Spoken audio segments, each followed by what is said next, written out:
Everyone, आज का हमारा पाठ है पाठ 13 हिमालय। हिमालय का अर्थ होता है, इसका संधि विच्छेद जो है ये है हिम धन आल्य।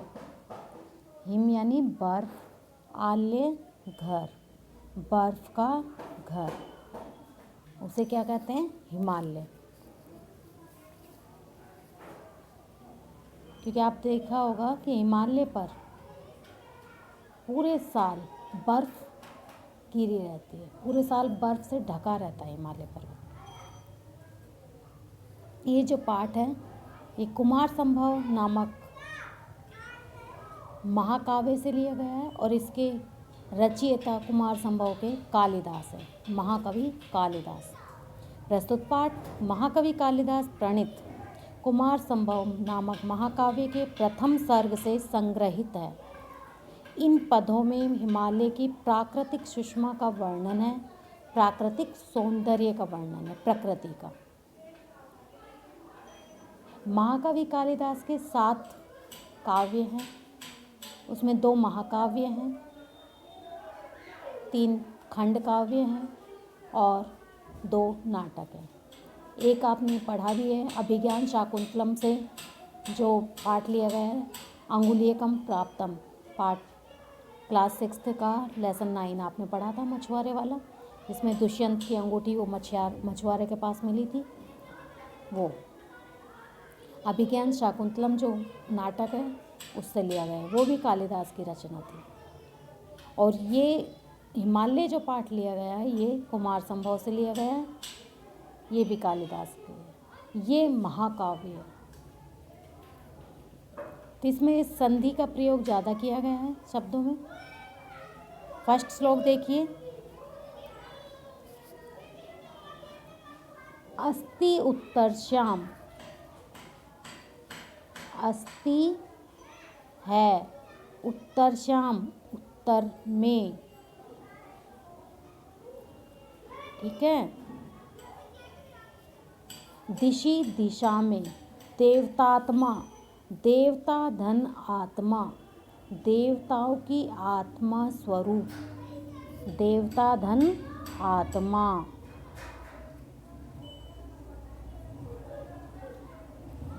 आत्मा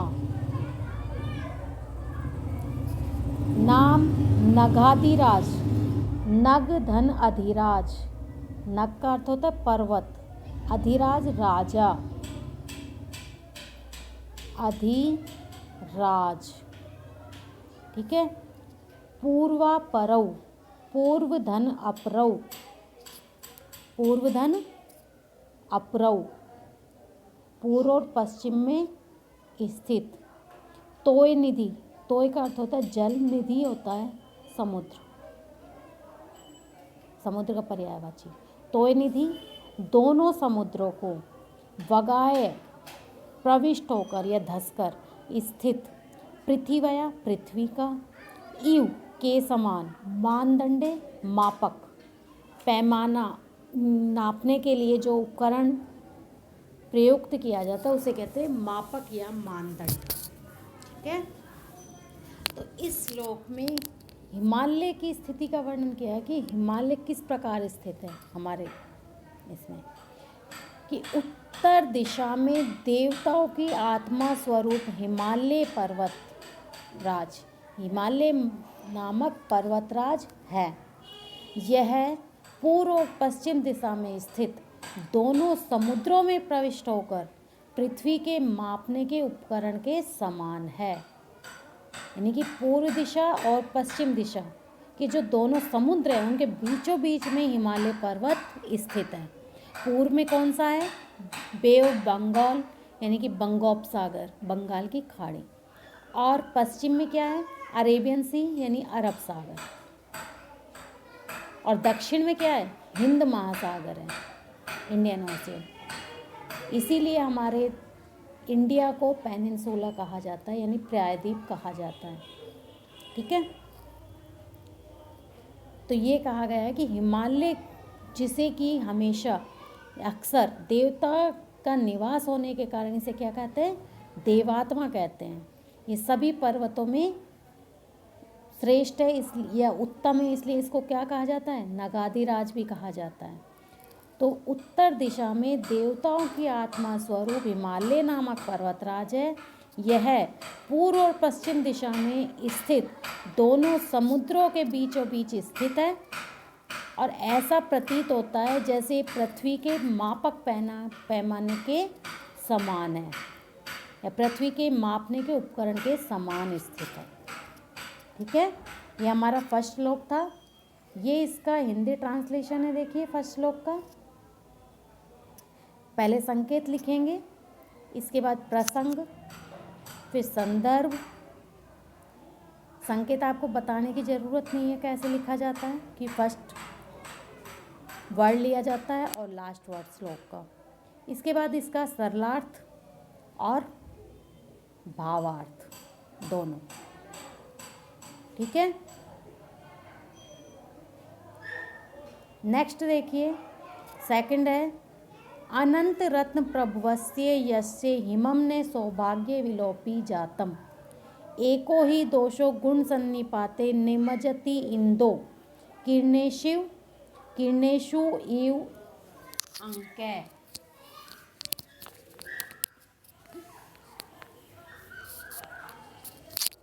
किरणेषु धन इव धन अंकै, 3 वर्ड है इसमें। अंकै यानी कलंक या धब्बा, इव के समान, किरणेषु किरणों में, निमजति इंदो, इंदो का अर्थ होता है चंद्रमा। इंदु, इंदु कहते हैं ना चंद्रमा का पर्यायवाची, इंदु, शशि, मयंक, राकेश। निमज्जति विलीन हो जाता है या नगण्य हो जाता है। गुण सन्निपाते, सन्निपाते इकट्ठा होने पर, गुण गुणों के, एको एक, ही दोषो दोष। अनंत रत्न प्रभव से, अनंत असंख्य रत्न रत्नों के, प्रभव से उत्पन्न करने वाले का, यस्य जिसका, हिमम हिमाल बर्फ, न नहीं, सौभाग्य विलोपी सौंदर्य या महिमा को लुप्त करने वाला, विलोपी लुप्त करने वाला, जातम होता है। इसमें क्या बताया कि हिमालय पर्वतमाला पर पूरे साल बर्फ़ पड़ती है, आपको पता है। और उस बर्फ़ के पड़ने से क्या है कि वहाँ की जो पब्लिक है यानी जनता है, निवासी है वहाँ के, उनको बहुत कठिनाई होती। लेकिन वो एक जो दोष है बर्फ़ गिरना, वो दोष नहीं माना जाता। क्यों? क्योंकि उसमें बहुत सारे गुण हैं। क्या कि अनेक असंख्य रत्नों को उत्पन्न करने वाले जिस हिमालय की बर्फ़ उसके सौंदर्य को लुप्त करने वाली नहीं है, क्योंकि वहाँ पर अनेक प्रकार की जड़ी बूटियाँ और अनेक रत्न पाए जाते हैं हिमालय पर, इसलिए जो बर्फ़ गिरती है उसको दोष नहीं माना जाता। वो उसकी सौंदर्य को, उसकी महिमा को लुप्त नहीं कर सकती, नगण्य नहीं कर सकती। किस प्रकार? जिस प्रकार गुणों के इकट्ठा होने पर एक दोष उसी प्रकार नगण्य होता है जिस प्रकार चंद्रमा के किरणों में कलंक नगण्य होता है। चंद्रमा में आपको पता है एक कलंक है, काला धब्बा, लेकिन वो उसकी सुंदरता को कम नहीं कर सकता, उसकी सौंदर्य को, महिमा को, बड़प्पन को। क्यों? क्योंकि शीतल चांदनी देता है चंद्रमा, रोशनी देता है रात के समय।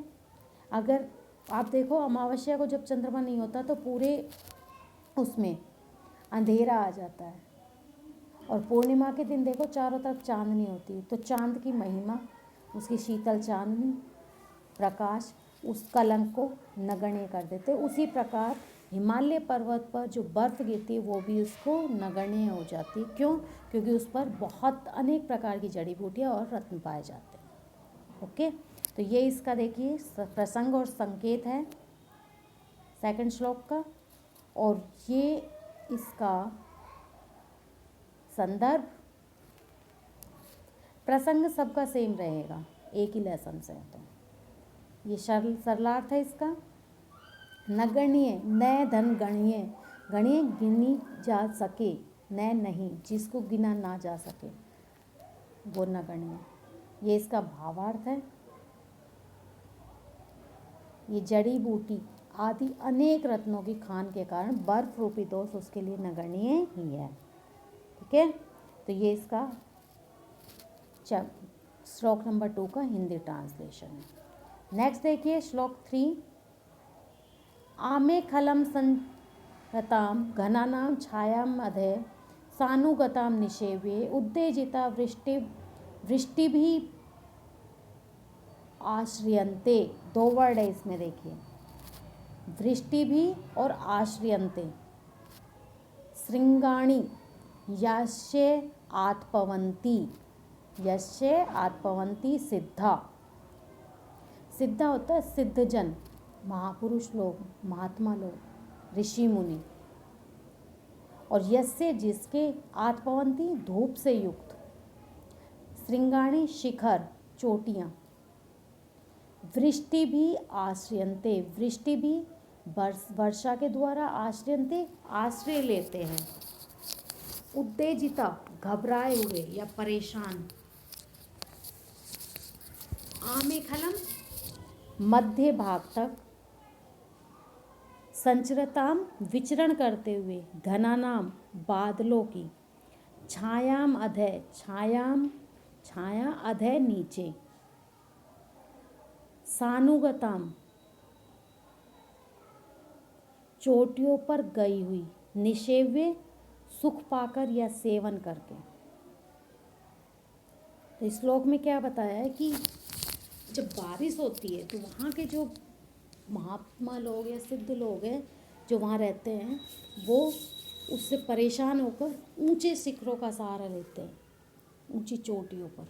क्योंकि बादल जो होते हैं वो हिमालय के मध्य भाग तक रहते हैं, तो वहाँ नीचे बारिश होती है, ऊंचे शिखर इतनी ऊंचाई पर नहीं होते।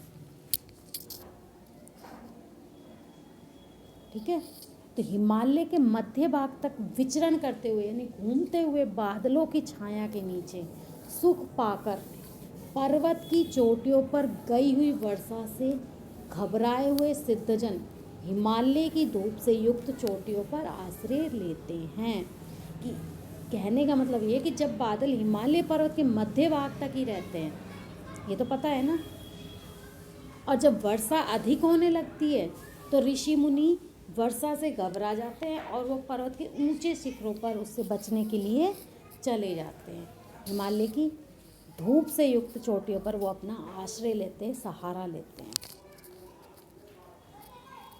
ठीक है, नेक्स्ट इसका थर्ड श्लोक का देखिए सरलार्थ।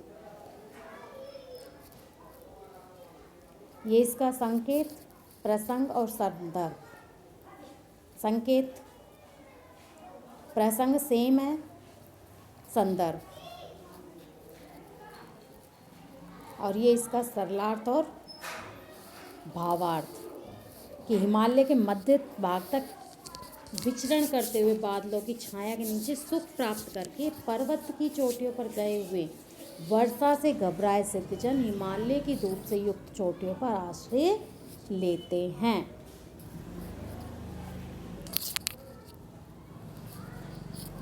और ये इसका भावार्थ। नेक्स्ट देखिए श्लोक नंबर 4। कपोल कंडू करीभी विनेतुम विघटिता नाम सरल द्रुमाणाम यत्र स्तुत क्षीरतया प्रसूते सानुनी गंधे सुरभि करोति। कपोल कंडू, कपोल का अर्थ होता है कान, और कपोल कंडू कनपटी की खुजली। करीभी विनेतुम, इसमें 2 वर्ड है, करीभी धन विनेतुम, करीभी हाथियों के द्वारा और विनेतुम दूर करने के लिए, विघटिता नाम रगड़े हुओं का, सरल द्रुमाणाम देवदार के वृक्षों का, यत्र जहाँ, स्तुत्र क्षीरतया, क्षीर मीन्स होता है दूध, और स्तुत क्षीरतया दूध निकलने से, प्रसूते उत्पन्न, सानुनी पर्वत की चोटियाँ, गंधे सुगंधित, सुगंध, सुरभि करोति, सुरभि सुगंधित करोति कर देता है। कि इसमें क्या बताया है कि हिमालय पर्वत पर हाथियों के कनपटी की खुजली दूर करने के लिए देवदार के वृक्षों से रगड़ने से उत्पन्न दूध रूपी सुगंध पर्वत की चोटियों को सुगंधित कर देता है। अर्थात कहने का तात्पर्य यह है कि जब हाथी के कनपटी पर खुजली होती है, तो आप देखते हो अगर कुत्ते या किसी और जानवर के होती है तो वो अपना अगला पैर उठाकर उसको खुजलाता है, लेकिन हाथी का शरीर इतना विशालकाय होता है कि वो अपना पैर उठा के नहीं खुजला सकता। वो उस खुजली को मिटाने के लिए देवदार के जो वृक्ष होते हैं, पाइन ट्री जिसको बोलते हैं, देवदार उसी को बोलते हैं, लंबे पेड़ होते हैं, उसके पेड़ का तना जो होता है उस पर रगड़ता है। तो उस देवदार के वृक्ष से जब जैसे ही रगड़ता है अपने कनपटे को, तो उससे एक दूध के समान एक लिक्विड निकलता है, द्रव्य पदार्थ दूध के जैसा। तो उसकी सुगंध इतनी अच्छी होती है कि वो सारे हिमालय पर्वत पर फैल जाती है, वहाँ की चोटियों पर, और वो चोटियाँ सुगंध से भरपूर हो जाती है, लेकिन चारों तरफ उसकी सुगंध फैल जाती है देवदार के वृक्ष से। जो दूध निकलता है, लिक्विड पदार्थ निकलता है दूध के जैसा, उसकी सुगंध इतनी अच्छी होती है कि चारों तरफ वो सुगंध फैल जाती है। ये इसका संदर्भ है और ये सरलार्थ और भावार्थ है।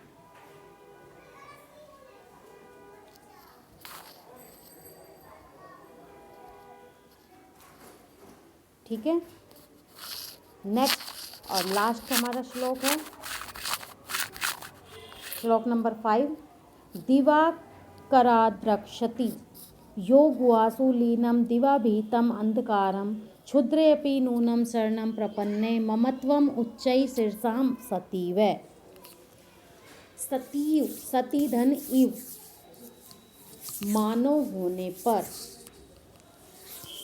शीर्षा शीश, ममत्वम अपना पर, उच्चई उन्नत ऊंचा, प्रपन्ने आए हुए और शरणम शरण में, नूनम निश्चिति, क्षुद्रे धन अपि अधम या नीच को भी। दिवाकर, दिवाकर किसे कहते हैं? सूर्य को। और दिवाकरात सूर्य से, रक्षति रक्षा करता है, यो जो, गुहासु गुफाओं में, लीनम छिपे हुए, दिवाभीतम दिवा यानी दिन से, और भीतम डरे हुए, इव के समान, अंधकारम अंधकार की। ठीक है, तो इसका अर्थ क्या है कि हिमालय की गुफाओं में छिपे हुए अंधकार के समान उल्लू की सूर्य से रक्षा करता है। जो हिमालय पर्वत है वो गुफाओं में छिपे हुए अंधकार के समान उल्लू की सूर्य से, क्योंकि आपको पता है उल्लू जो है वो दिन में कभी नहीं निकलता, क्योंकि दिन में उसे दिखाई नहीं देता, वो अपने छुप के बैठा है, और रात में उसे बहुत अच्छा। तो अंधकार या उल्लू एक ही चीज़ है। किस प्रकार रक्षा करता है सूर्य से? जैसे जो महापुरुष होते हैं उनकी शरण में जब नीच या अधम व्यक्ति चला जाता है तो उसको अपनी शरण देकर महापुरुष लोग ऐसा भाव प्रकट करते हैं जैसे उससे अपनापन प्रकट कर रहे हो। तो हिमालय की गुफाओं में दिन में भी क्या है, चारों तरफ घना अंधकार छाया रहता है, ये आपको भी पता है गुफाओं में। तो क्या है कि कवि ऐसा मान रहा है, ये कालिदास कवि ऐसा मान रहे हैं कि ऐसा प्रतीत होता है कि सूर्य से भयभीत होकर अंधकार गुफा में छिप गया हो। और उस समय हिमालय की तुलना किससे की है? सिद्ध जन से, यानी महापुरुषों से की है। और उस समय हिमालय ऐसा प्रतीत होता है जैसे महापुरुष नीच व्यक्ति को अपनी शरण देके अपनापन प्रकट करते हैं। उसी प्रकार हिमालय मान लो उस अंधकार को अपनी शरण देकर अपनापन प्रकट कर रहे हैं। ये हमारा लास्ट पैराग्राफ श्लोक, इसका प्रसंग, संदर्भ और सरलार्थ।